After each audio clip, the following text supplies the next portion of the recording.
அந்த தர்காவுக்கு மேலே இருக்கிறது எல்லைக்கல். அதுவும் அந்த எல்லைக்கல்லை நீங்கள் பார்த்தாலே அந்த புவியியல் படித்தவனுக்கு தான் அது தெரியும். சனாதனம் படித்தவனுக்கு தெரியாது. ஆன்மீகன்ற பேரால் கலவரத்தில் இருக்கிறவனுக்கு அது தெரியாது. ஆனால் நீங்கள் அதை பார்த்தீங்களாக்க அந்த தர்காவுக்கு சொந்தமான இடம் அது. அதாவது அந்த மலையை வந்து அவர் தீர்ப்பில் வந்து ஜிஆர்எஸ் நீதியரசர் என்ன சொல்கிறாருன்னா, நீங்கள் வந்து இஸ்லாமியருடைய ஆக்கிரமிப்பால் தான் இங்கே வந்து இந்த தர்கா வந்ததுன்றாரு.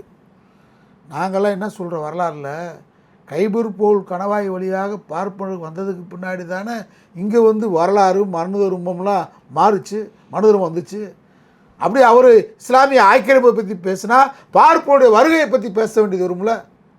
மாலிகாப்பூருடைய வயதுக்கு பின்னால் அலாவுதீன் சிக்கந்தர் ஷா அப்படிங்கிறவர் தான் ஆட்சி பண்ணார்னு சொல்கிறாங்க.